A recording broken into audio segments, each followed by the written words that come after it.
당신의 투자를 높은 곳으로 유안타증권.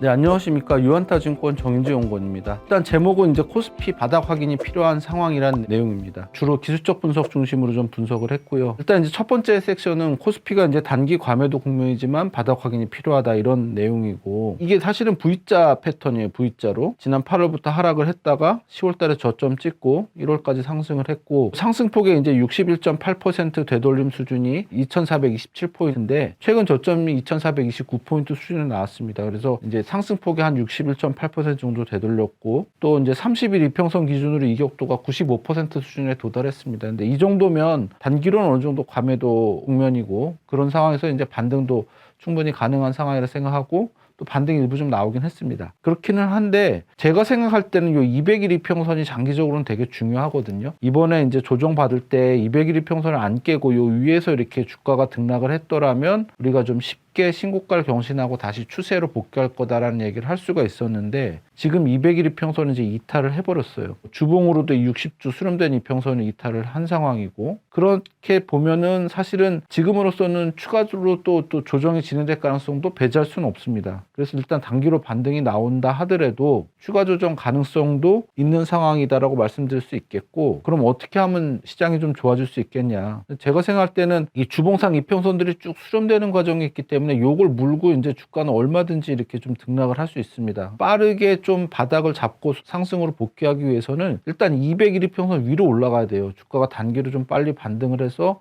200일 이평선 위로서 이제 등락을 하면 좀 쉽게 추세로 복귀할 수 있는 모습이 나올 거고요. 만약에 200일 이평선이 반등해서 저항이 되면서 다시 낙폭을 확대하면은 요 밑에 이제 추세선이 한 2300포인트 정도에 있는데, 이 정도에서 바닥을 확인할 가능성도 있습니다. 그래서 일단은 좀 단기 과매도 국면에서의 반등 가능성은 열어둘 필요가 있지만 200일 이평선을 빨리 회복하는지 여부를 조금 보셔야 되지 않겠냐, 이렇게 생각이 됩니다. 다음 우리가 이제 시장에서 중요한 변수로 볼 수 있는 게 원달러 환율입니다. 보통은 이제 원달러 환율이 하나의 리스크 지표로 작용을 하면서 주가랑 반대로 움직이죠. 이번에 같은 경우도 사실 이제 작년 12월 달에는 이 원달러 환율 60일 이평선을 넘지를 못했어요. 그래서 상당히 괜찮다. 그래서 만약에 원달러 환율 60일선이 계속 저항이 되고 밑으로 깨졌다면 시장은 뭐 쉽게 상승 추세로 전환이 됐겠지만 1월 달에 얘를 돌파를 하면서 이전 고점대까지 올라갔습니다. 주봉으로 보시면 원달러 환율은 어쨌든 이 주봉으로 120주 이평선의 지지를 받고 있어요. 그리고 고점과 저점이 아직까지 높아지고 있는 상황이고, 그래서 완만하지만 상승 추세이긴 한데 60주 이평선이 이렇게 아래로 살짝 전환이 되면서 하락 전환할 수도 있는 그런 상황이 되고 있습니다. 그래서 엄밀히 말하면 약간 이제 장기 상승 추세 유효하긴 하지만 하락 전환 가능성도 있는 그런 어떤 분기점이다라고 볼 수 있겠고요.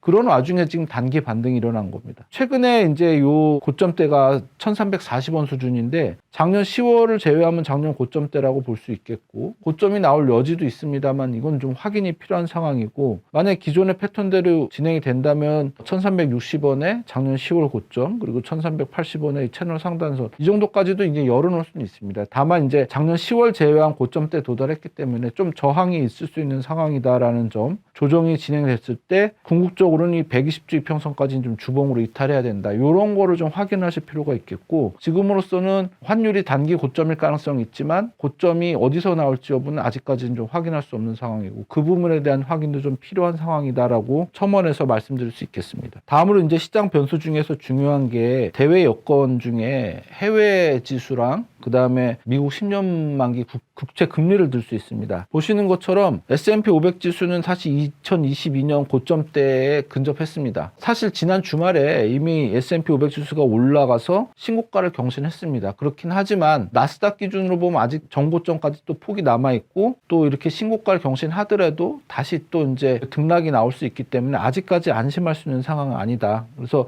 미국 시장은 상대적으로 강하긴 하지만 여기도 또 가격 부담이 있는 상황이고, 최근에 미국 10년물 국채 금리가 30일 이평선을 돌파를 했어요. 저는 이제 미국 10년물 금리는 어쨌든 장기적으로는 분명히 하락이다라고 생각이 되지만 120일 이평선이랑 60일 이평선 있는 요 가격대가 4.3% 수준입니다. 그래서 약 0.2% 정도 룸이 남아 있는데, 요렇기 때문에 요 정도까지 반등하는 과정에서 시장이 또 약간의 어떤 뭐 변동성을 겪을 수 있겠고요. 미국 시장도 전고점에 이제 도달한 점 일단은 살짝 넘어섰지만 그런 부담감이 있는 상황이고 돌파를 확인을 해야 되기 때문에 미국 국채 금리도 지금은 어쨌든 단기적으로는 바닥을 찍고 좀 반등을 할 수 있는 상황이기 때문에 그런 점도 부담이고, 그래서 그런 대외적인 불안 요건도 좀 있는 상황이다. 코스피 같은 경우는 연초 이후로 계속 빠졌기 때문에 단기 반등 가능하지만 이 반등이 지속될지 여부에 대해서는 조금 더 확인이 필요하다라는 점. 코스피 지수로만 놓고 봤을 때라면 200일 이평선이 약 2530포인트 정도였는데 그 위로 좀 올라서서 안착을 확인해야 조금 더 빠른 추세 복귀가 가능하다라는 점에서 코스피 지수의 좀 반등의 연장성 또 지속성에 대해서 주목하실 필요가 있겠다, 이렇게 생각됩니다. 시장이 다소 좀 불안하긴 한데, 그리고 제가 드리는 말씀도 완전하게 오른다 내린다는 식으로 말씀드리긴 좀 어려운 상황이지만, 우리가 이제 큰 기준으로 봤을 때 어쨌든 200일 이평선이 장기 추세 분기점을 작용하기 때문에 지수가 200일 이평선에서 어떻게 움직이는지를 계속 추적 관찰하시면 포지션을 잡는 데 도움이 되실 거라고 생각됩니다. 오늘 영상 여기서 마치겠습니다. 끝까지 들어주셔서 감사합니다.